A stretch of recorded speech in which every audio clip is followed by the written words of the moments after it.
Mi familia me exigió pagar el alquiler de $2,600 de mi hermana con chantajes y amenazas. Me negué a su manipulación con un simple buena suerte. Ahora, el casero la está desalojando y todos me culpan por las consecuencias de sus actos. La historia de hoy comienza en un supermercado en Boston, donde una sola llamada telefónica convierte una exigencia de dinero familiar en un completo desastre de acción de gracias. Entremos en materia. Mi nombre es Camila Sandoval. Tengo 33 años y estaba en el pasillo de verduras de un supermercado en Boston con una canasta llena de cosas aburridas de adultos: espinacas, huevos, café, jabón para platos.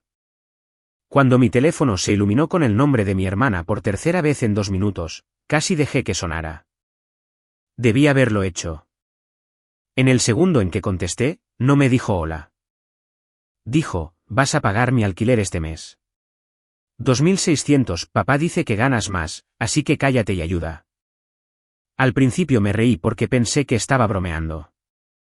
Pero luego mi padre, Ricardo, me envió un mensaje de texto: si no lo envías hoy, ni te molestes en venir para acción de gracias. Le diremos a todos que dejaste a tu hermana en la calle. Un segundo después, mi madre, Elena, envió: ¿recuerdas quién pagó tu universidad? Es hora de devolver el favor. Luego mi hermana remató con: ya le dije al casero que le transferirías antes de las 5. No me hagas quedar como una estúpida.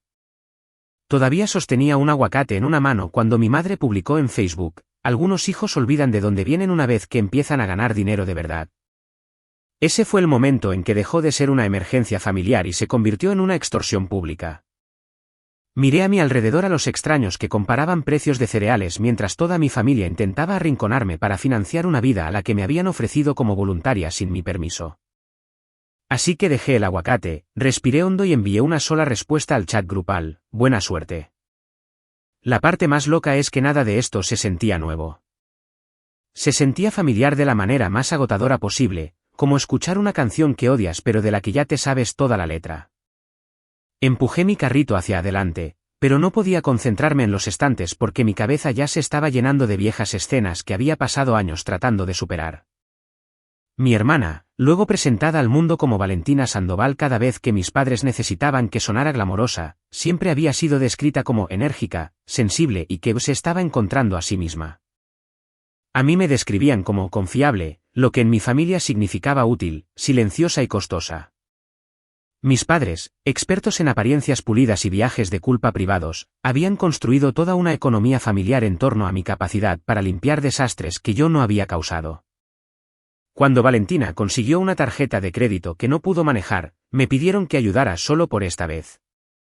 Cuando renunció a un trabajo después de 2 semanas porque su gerente mataba su energía, yo cubrí el seguro de su auto porque estaba en una temporada de reconstrucción. Cuando intentó vender paquetes de bienestar de lujo por internet y perdió dinero en un inventario apilado en el comedor de nuestros padres, me dijeron que sería cruel no mantenerla a flote por 1 mes o 2. 1 mes o 2 se convirtieron en años de retiros invisibles. Nadie los llamaba préstamos porque los préstamos implican la posibilidad de reembolso. Lo que realmente querían decir era: Camila tiene un sueldo fijo, así que Camila puede absorber el daño. Pagué en la caja como en un trance, llevé mis bolsas al auto y me quedé allí sentada con el motor apagado mientras llegaban nuevos mensajes. Papá, otra vez, no me pongas a prueba con esto. Mamá, nos estás humillando. Mi hermana, el casero ya espera tu transferencia. ¿En serio vas a sabotearme? Esa palabra, sabotear, hizo que algo frío se asentara en mi pecho. No porque doliera, sino porque revelaba el guión. En su versión, Valentina no era la persona que había firmado un contrato de arrendamiento que no podía pagar en un edificio de lujo en Providence después de que le advirtieran que no lo hiciera. Yo era la villana por negarme a financiarlo. Llamé a la única persona que había visto a través de esta dinámica sin romantizarla, mi mejor amiga, Sofía Morales. Sofía y yo nos habíamos conocido en la universidad cuando yo todavía fingía que estaba bien cada vez que mi madre vaciaba mis ahorros con voz temblorosa y una historia sobre lealtad familiar. Ella contestó al segundo tono y lo notó de inmediato. ¿Qué pasó?, preguntó. Le conté todo, palabra por palabra, incluida la publicación de Facebook. Se quedó callada un instante y luego dijo: Camila, esto no es una petición. Es extorsión coordinada con salsa de arándanos al lado. Me reí a pesar de todo. Luego dijo lo que necesitaba escuchar: no envíes ni un centavo, y hagas lo que hagas, guarda cada mensaje. La gente así siempre se vuelve descuidada cuando creen que la vergüenza hará el trabajo por ellos. Miré a través del parabrisas la gris tarde de Boston y formulé la pregunta más fea en mi cabeza: ¿qué pasa si realmente le dicen a todos que dejé que se quedara en la calle? Sofía resopló: entonces que lo hagan. Cualquiera que escuche la historia completa sabrá exactamente quién es el problema. Además, nadie se queda en la calle en 6 horas porque te niegues a patrocinar sus delirios. Debería decirles algo importante aquí. Yo no estaba en la quiebra y no era una desalmada. Podría haber pagado ese alquiler. Por eso exactamente me atacaron. Pero acababa de firmar los documentos finales de mi propio apartamento en Brooklyn después de una década de presupuestar horas extras y decir no a lujos que otras personas trataban como oxígeno. Por primera vez en mi vida, mi dinero tenía un destino que no era el caos de mi familia. Y sabía que si pagaba esos $2,600, no solo estaría ayudando a Valentina. Estaría renovando un contrato que nunca había aceptado, pero dentro del cual había estado atrapada durante años. Así que conduje a casa, guardé capturas de pantalla de cada mensaje y no hice nada. Esa noche, la publicación de mi madre en Facebook acumuló comentarios de lástima de mujeres que pensaban que el victimismo vago era un rasgo de personalidad. A mi padre le gustó cada uno de ellos. Valentina publicó una foto de copas de vino en una terraza de hacía una semana y la borró una vez que la gente empezó a preguntar si estaba bien. Yo no dije nada públicamente. El silencio tiene una forma de hacer que las personas manipuladoras sean más ruidosas, y las personas ruidosas cometen errores. A la mañana siguiente, descubrí qué tan ruidosa estaba dispuesta a ser mi familia. Me desperté con 12 llamadas perdidas y un mensaje de voz de mi padre que comenzaba con una voz falsamente calmada y terminaba en un grito: Camila, contesta tu teléfono. No estamos jugando. Tu hermana está bajo suficiente estrés. Te encargarás de esto hoy. Hice café, lo escuché una vez, guardé el mensaje de voz y me fui a trabajar. Soy analista senior de riesgos en una firma de seguros marítimos en el puerto, lo que significa que mi trabajo es básicamente analizar números, patrones, responsabilidades y consecuencias ocultas todo el día. Quizás por eso finalmente vi a mi familia con claridad. No estaban pidiendo generosidad. Estaban intentando transferir responsabilidades. Alrededor de las 11, mi hermana llamó desde un número diferente. Contesté porque quería escuchar hasta dónde había llegado. ¿Qué te pasa?, me espetó. Le dije a mi casero que los fondos venían de ti. Me dio hasta esta tarde por eso. Me recosté en mi silla y mantuve la voz plana. ¿Por qué le dirías a tu casero que yo pagaría tu alquiler sin preguntarme? Resopló como si yo estuviera siendo difícil a propósito. Porque obviamente ibas a hacerlo. Papá dijo que lo harías. Mamá dijo que nos lo debes. Deja de ser dramática y envíalo. Ahí estaba otra vez. Esa hermosa y pequeña confesión de creerse con derecho a todo. Pregunté: ¿pusiste mi nombre en algo? Hizo una pausa medio segundo demasiado larga. No. Fue el tipo de mentira que suena como una puerta cerrándose mal. Terminé la llamada y le envié un mensaje de texto de una oración: no vuelvas a usar mi nombre con tu casero. Menos de una hora después, mi padre envió un mensaje grupal anunciando que si iba a Acción de Gracias sin arreglar esto, debía esperar ser tratada como una extraña. Mi madre añadió que se había sacrificado demasiado como para que yo me convirtiera en una de esas mujeres profesionales egoístas que piensan que la familia es opcional. Casi lo ignoro. Luego, mi tía Carmen respondió en el grupo con un simple: ¿qué está pasando exactamente? Y mi madre inmediatamente cambió de tema. Eso me dijo otra cosa. A mis padres les encantaba la presión pública, pero solo cuando controlaban los detalles. A última hora de la tarde, recibí la llamada que lo cambió todo. Un hombre se presentó como Mateo Vargas, el administrador de la propiedad del edificio donde Valentina alquilaba en Providence. Su voz era seca y profesional. Señorita Sandoval, la llamo porque su hermana proporcionó su número y correo electrónico como fiadora en un formulario de garantía de alquiler. Estábamos esperando una transferencia hoy. Cerré la puerta de mi oficina. Yo nunca acepté garantizar nada. Nunca firmé nada y no voy a pagar su alquiler. Se quedó callado y luego preguntó, para ser claros, ¿usted no autorizó que se usara su nombre en relación con su arrendamiento? Absolutamente no, dije. Si tiene documentos con mi nombre o correo electrónico adjuntos, quiero copias. Dijo que las enviaría. 5 minutos después, llegaron los correos. Valentina no solo había mentido verbalmente. Había ingresado mi nombre, mi correo del trabajo y una versión alterada de mi firma sacada del escaneo de una vieja tarjeta navideña familiar en un formulario digital apresurado que parecía haber sido armado a las 2 de la mañana por alguien que pensaba que tener confianza en uno mismo era lo mismo que la legalidad. Me quedé mirando la pantalla.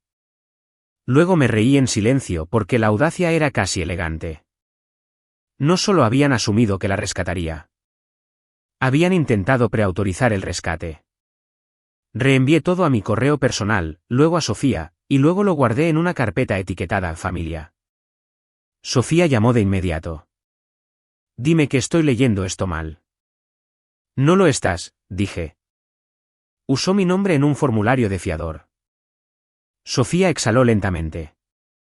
Bien, se acabó el drama familiar privado. Esto es territorio de documentación legal. No necesité que me convenciera. Respondí al administrador de la propiedad por escrito, declaré claramente que la información era fraudulenta, que impugnaba cualquier asociación con la garantía y que quería confirmación de que mi nombre sería eliminado del archivo. Luego escribí una oración más para evitar dudas: no soy responsable de este contrato de arrendamiento, de estos atrasos ni de ninguna representación que mi hermana o mis familiares hayan hecho a su oficina. Él respondió en 15 minutos agradeciéndome por la aclaración y diciendo que el asunto se escalaría internamente. No se lo dije a mi familia. Quería ver qué pasaba cuando la máquina que habían construido dejaba de responder a la culpa y empezaba a responder a los hechos. Esa noche, mi madre publicó una segunda cita en Facebook sobre hijos que adoran el dinero pero olvidan el sacrificio. Esta vez, uno de mis primos comentó: ¿acaso Camila fue CEO deudora de algo? Mi madre borró toda la publicación en 20 minutos. Conduje a mi apartamento, me serví un vaso de agua y sentí algo que nunca antes había sentido en una de estas crisis familiares. No pánico, sino precisión. Porque por primera vez, su plan no estaba chocando contra mis emociones. Estaba chocando contra el papeleo. Acción de Gracias en casa de mis padres era en 48 horas y para entonces, la situación había pasado de ser manipuladora a catastrófica para todos excepto para la persona que ellos esperaban que lo absorbiera. El viernes por la mañana, Mateo Vargas llamó de nuevo. Esta vez fue menos formal. Señorita Sandoval, gracias por su correo electrónico de ayer. Verificamos que usted no está en el contrato de arrendamiento y que la información del fiador parece no autorizada. Su hermana actualmente está en mora y se le extendieron facilidades previas basadas en representaciones que ahora sabemos que eran falsas. Hice la pregunta obvia: ¿qué pasa ahora? Respondió con cuidado, como alguien que ya había dado demasiadas oportunidades. Valentina había omitido pagos anteriores, ignorado avisos y violado un acuerdo de pago temporal. El supuesto fiador externo, o sea yo, había sido la única razón por la que habían retrasado la escalada inmediata. Sin eso, seguirían adelante. No necesitó usar lenguaje dramático. Podía escuchar el final de la historia solo en su tono. Unos 20 minutos después, mi padre llamó con una furia tan intensa que se saltó toda estrategia. ¿Qué le dijiste?, gritó antes de que yo pudiera hablar. La va a desalojar. Dice que ella mintió. ¿Por qué le harías esto a tu propia hermana? Esa pregunta era irónica, viniendo de un hombre que había pasado 24 horas amenazando con exiliarme de Acción de Gracias a menos que financiara el estilo de vida de su hija favorita. Dije la verdad, le contesté. Usó mi nombre sin permiso. Empezó a insultar. De fondo, escuché a mi madre llorando y a Valentina gritando que todo esto era mi culpa porque simplemente podría haber hecho lo decente. La palabra decente casi me hace sonreír. Aparentemente, el fraude ahora era decente si ocurría entre familiares. Mi padre cambió de táctica cuando la ira no funcionó. De repente, su voz bajó a ese ensayado tono herido que yo conocía tan bien. Camila, escúchame. Las familias sobreviven ayudándose mutuamente. Estás convirtiendo un problema privado en un problema legal. Le dije, no, papá. Valentina lo hizo legal cuando falsificó mi participación. Me colgó. Para el mediodía, mi teléfono era un vertedero de acusaciones. Mi madre me escribió que había destruido Acción de Gracias. Valentina dijo que si sus pertenencias terminaban en la calle, nunca lo perdonaría. Mi padre escribió, nos has avergonzado con esa gente. Esa línea me interesó más que cualquier otra cosa. ¿No lastimaste a tu hermana? ¿No cómo arreglamos esto? Solo vergüenza, reputación, apariencias. Exactamente. Estaba en medio de responder un correo cuando Sofía me envió una captura de pantalla de Facebook. Una de las amigas de mis padres había compartido la publicación anterior de mi madre, asumiendo que había alguna historia trágica sobre una familia abandonada. Pero luego mi prima Melissa, que tiene la energía de un fiscal de los suburbios y cero paciencia, comentó, ¿Elena también mencionó que Valentina usó el nombre de Camila en los papeles del alquiler? Pregunto antes de que todos empiecen a culpar a la persona equivocada. De verdad puse mi cabeza en el escritorio y me reí. La vergüenza pública. El arma que más amaban mis padres se había vuelto contra ellos. Para el final de la tarde, las llamadas se volvieron frenéticas en lugar de morales. Valentina me dejó un mensaje de voz, sollozando tan fuerte que apenas podía hablar. Pero incluso entre lágrimas, logró decir, si tan solo hubieras enviado el dinero como una hermana normal, nada de esto estaría pasando. Ni una sola vez dijo, siento haber usado tu nombre. Ni una vez. Alrededor de las 4, Mateo llamó por última vez. Debido a la falsificación y al saldo impago, el edificio había rechazado cualquier extensión adicional. A Valentina se le había dicho que necesitaba desalojar de inmediato para evitar que se agregara una queja formal por fraude al desastre. Sus cosas, dijo con delicadeza, estaban siendo retiradas de la unidad porque se negaba a cooperar con el cronograma de mudanza y había llamado a la oficina gritando que su hermana corporativa y serpiente le había arruinado la vida. Le agradecí y colgué. Unos minutos más tarde, mi padre envió el tipo exacto de mensaje que la gente envía cuando se dan cuenta de que la intimidación ya no funciona, pero el orgullo no les permite disculparse. Contesta tu teléfono ahora. ¿Qué le dijiste? Está poniendo sus cosas en la acera hoy. Podía imaginarlo con demasiada claridad. Cojines caros, un aro de luz de influence, paquetes de relaciones públicas sin abrir de marcas que pensaban que ella tenía más alcance que deuda de alquiler. Todo apilado en una acera en Providence. Mientras mi madre lloraba en un pañuelo con monograma y mi padre exigía control de una situación en la que ya no podía imponerse. No respondí de inmediato. En cambio, llamé a mi tía Carmen, la única familiar que siempre escuchaba antes de elegir un bando. Le di la versión corta y le reenvié los documentos.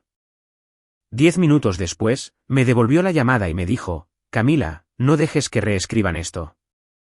Ellos se lo hicieron a sí mismos. Esas palabras se sintieron como oxígeno.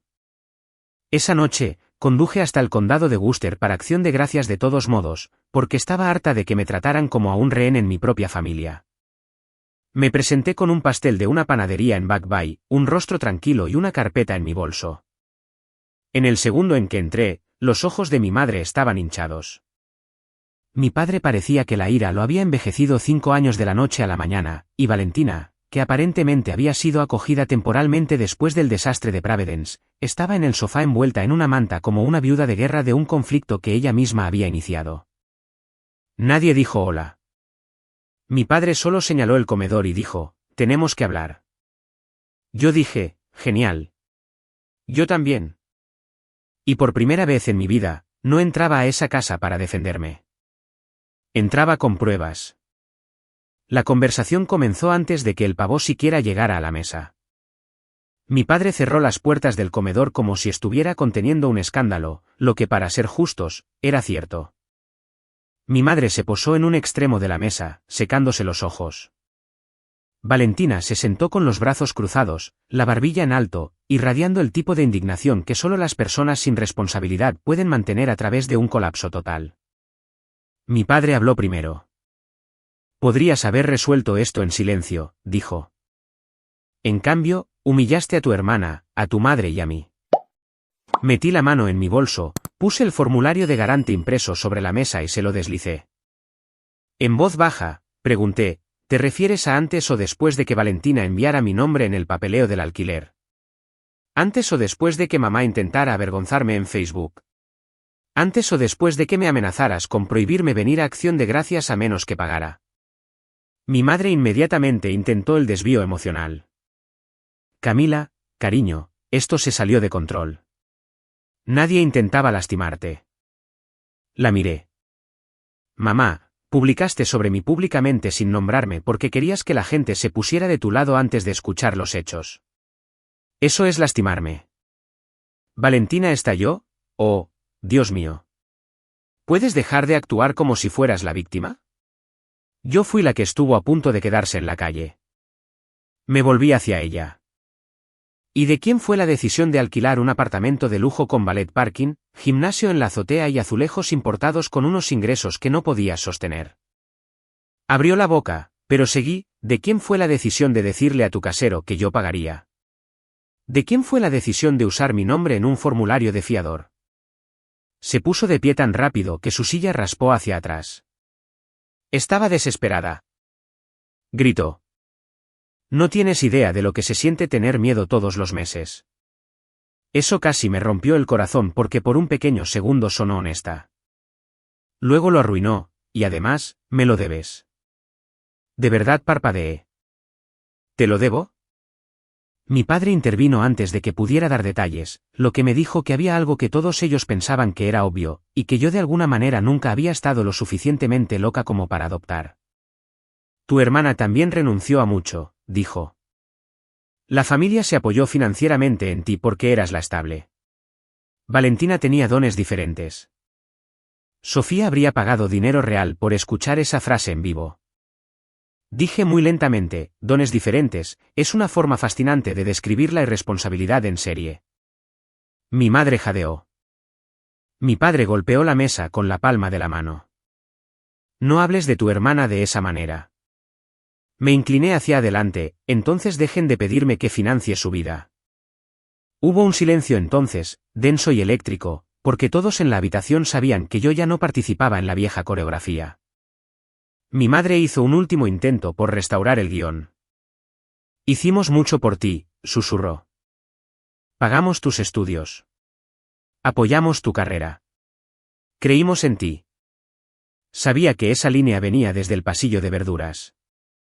Me ayudaron, dije, y estuve agradecida. Luego pagué los préstamos estudiantiles yo misma. Luego pagué el déficit de sus impuestos a la propiedad hace 2 inviernos. Luego cubrí la factura del dentista de Valentina. Luego presté dinero para la reparación de su cocina que de alguna manera se convirtió en un refrigerador nuevo y muebles para el patio. ¿En qué cantidad exacta de dólares dejo de ser una hija y me convierto en un programa de reembolso? Mi padre parecía atónito, no porque no estuviera de acuerdo, sino porque yo había dicho la aritmética en voz alta. Valentina puso los ojos en blanco y murmuró, siempre llevas la cuenta. No, dije. Guardo los recibos. Hay una diferencia. Luego puse una segunda carpeta sobre la mesa. Transferencias bancarias, capturas de pantalla de Venmo, la imagen de un cheque de caja, fechas, notas, emergencia, temporal, familia, solo hasta el mes que viene. Mi madre miraba los papeles como si estuvieran escritos en otro idioma. Mi padre no los tocó. Valentina echó un vistazo y apartó la vista. Yo no pedí todo eso, dijo. Pediste la mayor parte, le respondí. El resto lo solicitaron mamá o papá en tu nombre. De cualquier manera, todo se movió en una sola dirección. Mi tía Carmen, quien aparentemente había decidido que las puertas cerradas eran opcionales cuando había tonterías de por medio, abrió una y entró sin esperar. Espero no estar interrumpiendo el simposio de la culpa, dijo. Nadie la invitó, pero nadie la detuvo tampoco. Había traído puré de camote y la energía justa de alguien que había leído cada captura de pantalla. En realidad, añadió, mirando a mis padres, creo que Camila merece testigos. Mi padre se puso de pie. Esto es un asunto de familia. Carmen se cruzó de brazos. Se convirtió en un asunto de la comunidad cuando Elena publicó sus indirectas y Ricardo empezó a llamar a los familiares para dar lástima. Mi madre rompió a llorar de nuevo. Valentina también empezó a llorar, pero de esa manera teatral y enojada donde cada sollozo suena como una amenaza. Luego dijo la parte silenciosa en voz alta. Bien. Usé el nombre de Camila porque todos dijeron que ella pagaría de todos modos. Así es como siempre funciona. Nadie habló durante 3 largos segundos. Ni yo, ni mis padres, ni siquiera Carmen. Porque ahí estaba, toda la estructura podrida desnudada en una sola frase, así es como siempre funciona. Miré a mi padre primero. ¿Escuchaste eso? Se frotó la cara con una mano y no dijo nada. Miré a mi madre. Tú. Susurró, Valentina, como si tal vez el tono pudiera revertir una confesión, pero era demasiado tarde. Ya no necesitaba que admitieran el patrón. Valentina ya lo había hecho. Y una vez que la verdad se dice claramente en una habitación llena de gente, la negación se vuelve mucho más pesada de cargar. Eso debería haber sido suficiente humillación para un solo día festivo. Pero los sistemas familiares construidos sobre el derecho rara vez colapsan con gracia. Se agitan violentamente. Y a mi hermana todavía le quedaba una última carta que pensaba que podría salvarla. Valentina se secó la cara, se enderezó e hizo lo que había hecho toda su vida cuando las consecuencias se acercaban. Alcanzó un arma del pasado. ¿Quieres que todos escuchen la verdad?, dijo. Bien, hablemos del verano que tomaste dinero del sobre de mamá y fingiste que no lo hiciste. Mi madre inhaló bruscamente. Mi padre levantó la vista. Carmen frunció el ceño. Y yo simplemente me quedé sentada allí porque la acusación no golpeó como Valentina esperaba. Aterrizó como un viejo y barato accesorio que alguien había guardado mal en un garaje. Adelante, dije. Cuéntalo correctamente. Eso la descolocó. Esperaba pánico, no permiso. Le robaste a la casa, dijo de todos modos, más fuerte ahora. Siempre has actuado de manera superior, pero no eres inocente. Asentí una vez. Yo tenía 17 años. Mamá había apartado dinero en efectivo para la factura de la luz. Valentina había sobregirado su cuenta de nuevo y estaba sollozando porque su novio de entonces amenazaba con dejarla si no se unía a él en un fin de semana en la playa que ella no podía pagar. Papá estaba fuera de la ciudad. Mamá estaba dormida después de su cirugía dental. Valentina me rogó que la ayudara y prometió que devolvería el dinero antes de que mamá se diera cuenta. No lo hizo. Cuando llegó el aviso de la compañía de luz, me eché la culpa porque papá dijo que era mejor que una hija admitiera una estupidez a que la familia pareciera inestable por culpa de Valentina. Nadie en esa mesa se movió. Mi madre parecía físicamente enferma. Mi padre miraba el camino de mesa como si estuviera viendo un fantasma. Valentina abrió y cerró la boca sin sonido por un segundo. Luego dijo débilmente, no fue exactamente así como pasó. Carmen respondió antes de que yo pudiera, suena exactamente a cómo pasó todo lo demás. Mi padre intentó reafirmar el control. Eso fue hace años. No vamos a volver a litigar errores antiguos. Me reí entonces, no amablemente. ¿Errores antiguos? ¿Te refieres a la ronda de práctica del mismo patrón que todos ustedes repitieron hasta mis 30? Podía sentir años de borrarme a mí misma reorganizándose en palabras. Papá, ¿recuerdas cuando rechacé un semestre en Londres porque Valentina necesitaba apoyo después de abandonar su programa de nutrición? Mamá, ¿recuerdas que me pediste que retrasara mi mudanza porque Valentina no podía soportar ser la única hija soltera en casa? ¿Alguno de los dos recuerda haberme llamado dramática cuando dije que me sentía más como una cuenta de reserva que como una hija? Mi madre lloró más fuerte. Mi padre dijo que intentaban mantener unida a la familia. Le dije, no, intentaban mantener cómoda a Valentina. La habitación se volvió tan silenciosa que el temporizador del horno en la cocina sonó obsceno. Luego mi madre susurró la primera frase honesta que le había escuchado decir sobre este tema.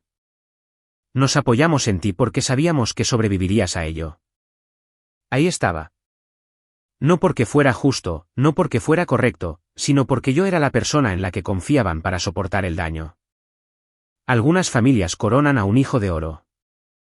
Otras construyen a uno y sacrifican a otro para mantener la arquitectura. Valentina parecía conmocionada ahora, pero no transformada. A la gente le encanta imaginar que una buena confrontación produce una revelación instantánea. Por lo general, solo produce mejores excusas. Yo nunca pedí ser la favorita, murmuró. No, dije, solo seguiste cobrando los cheques. Mi padre se levantó y empezó a caminar de un lado a otro. Entonces, ¿qué quieres, Camila? ¿Una disculpa? Bien. Lamentamos que esto se haya vuelto un desastre. Casi admiré la elección de palabras. Se disculpaba por las molestias, no por la conducta. No quiero una disculpa ceremonial, dije. Quiero fijar los términos. Esa palabra los detuvo a todos. Mi padre se giró. ¿Términos? Sí, dije. Dado que esta familia ha operado como una institución financiera mal administrada durante años, seamos claros. No pagaré el alquiler de Valentina. No seré codeudora, no garantizaré ni cubriré deudas creadas sin mi consentimiento.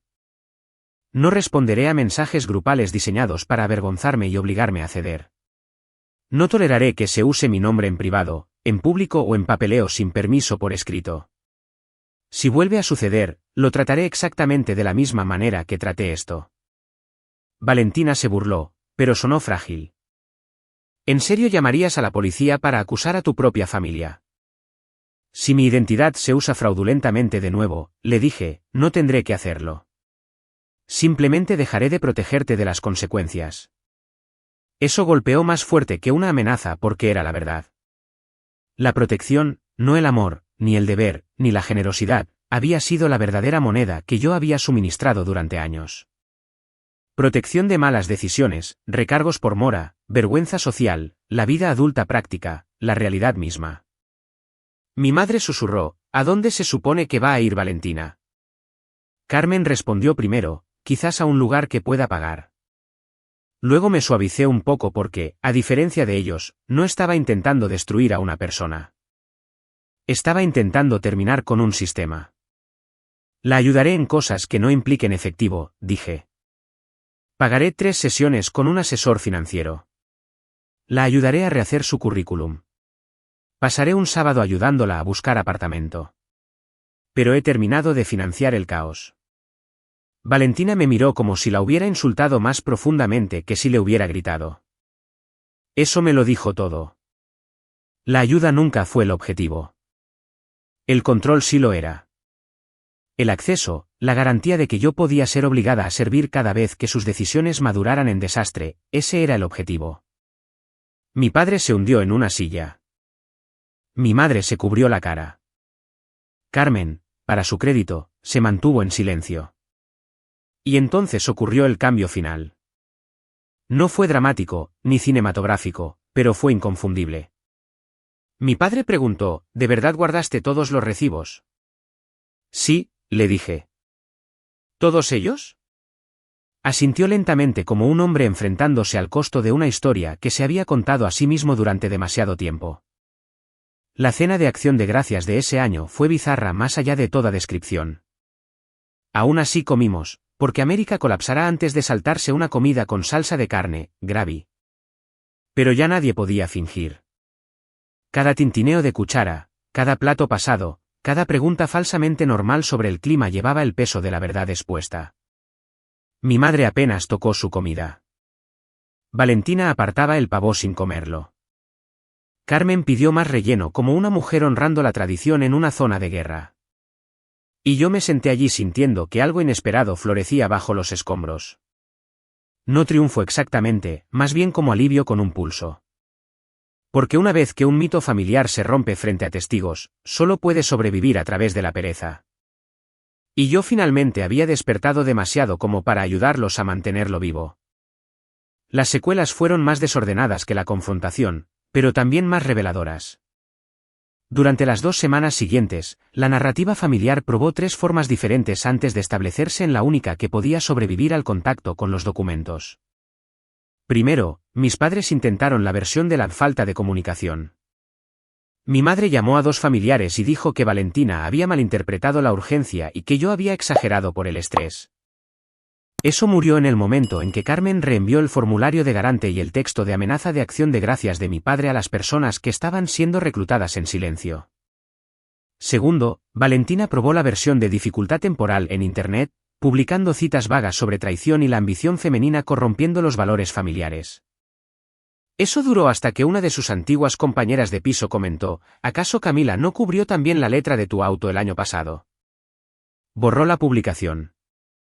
Tercero, mi padre intentó la versión del asunto familiar privado, que podría haber funcionado si no se hubiera pasado la semana anterior llamando a la gente para tacharme de egoísta.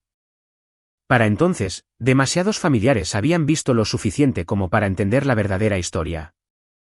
Habían esperado que yo pagara porque siempre lo había hecho, y cuando no lo hice, se mostró la maquinaria debajo de su imagen. Las consecuencias no fueron teatrales en el sentido de las películas. Fueron mejores, prácticas, sociales y permanentes. Valentina perdió el acceso al edificio de lujo, obviamente, pero también perdió la cara frente al círculo que se había creado a su alrededor. Resulta que es difícil seguir vendiéndose como una mujer de bienestar aspiracional cuando tus pertenencias pasaron una tarde en una acera de Providence junto a un aro de luz con descuento y 3 afirmaciones enmarcadas sobre la abundancia. Uno de los estudios boutique donde daba clases le recortó silenciosamente su horario después de que un miembro la reconociera por el drama y le mencionara la historia del garante falsificado a la gerencia. Mis padres no quedaron arruinados públicamente. Pero sucedió algo que le importaba más a las personas como ellos: se volvieron cautelosos. Dejaron de hacer grandes afirmaciones sobre la lealtad familiar en público porque habían aprendido que alguien podría pedir detalles. Mi madre dejó de publicar indirectas. Mi padre dejó de llamarme con órdenes y pasó torpemente a mensajes que comenzaban con «cuando tengas tiempo».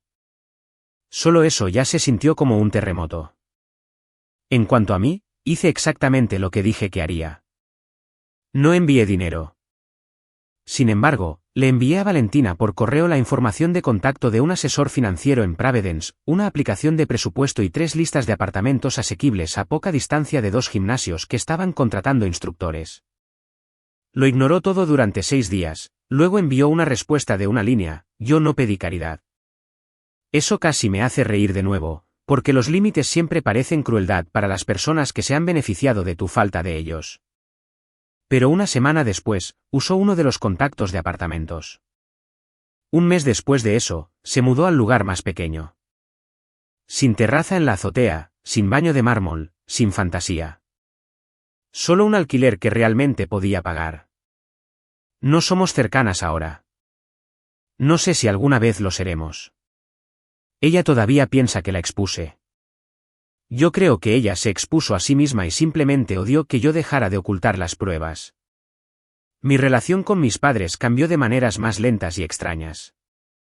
Mi madre llamó un domingo y por primera vez que yo recuerde me preguntó cómo estaba mi apartamento antes de preguntar si podía hacer algo por la familia. Mi padre finalmente admitió que había asumido que yo siempre estaría bien, y que esa suposición lo había vuelto descuidado conmigo. No fue una disculpa perfecta, pero estaba más cerca de la verdad que cualquier cosa que hubiera recibido antes. La acepté sin fingir que borraba los años que la precedían. Esa es otra cosa que la gente malinterpreta sobre historias como esta. El objetivo no siempre es la reconciliación. A veces la verdadera victoria es estructural. La manipulación deja de funcionar. El canal de emergencia se cierra. La persona de la que dependían para absorber el impacto ya no está disponible para ser usada. Y entonces, a todos los demás no les queda más remedio que enfrentarse a la realidad con todo su peso. La parte más dulce de toda la historia no fue ver las cosas de mi hermana en la acera, aunque mentiría si dijera que a la imagen le faltaba poesía. La parte más dulce fue escuchar el pánico en la voz de mi padre cuando se dio cuenta de que su autoridad no podía anular hechos, firmas, contratos de arrendamiento y consecuencias. Fue ver a un sistema familiar construido sobre la culpa, descubrir que la culpa no liquida deudas, no fabrica el consentimiento, ni hace que las promesas falsificadas sean reales. Fue aprender que buena suerte no era crueldad. Fue la primera respuesta honesta que les había dado en años. Así que esa es la lección que saqué de todo esto: la familia no es una suscripción de por vida a tu trabajo, tu paz o tu cuenta bancaria. El amor sin respeto se convierte en sentido de derecho. La ayuda sin límites se convierte en permiso. Y la venganza más poderosa no es gritar, rogar o hacer una escena. Es dar un paso atrás, decir la verdad una vez y dejar que las personas que construyeron su comodidad sobre tu silencio se enfrenten a la vida sin tu protección. Si alguna vez has sido el cajero automático de la familia, la hija confiable, el plan de respaldo al que nadie agradecía porque asumían que sobrevivirías de todos modos, entonces ya sabes lo peligroso que puede ser un nodo tranquilo. No solo cambia un momento. Reorganiza todo el mapa. Y honestamente, el mío necesitaba ser reorganizado.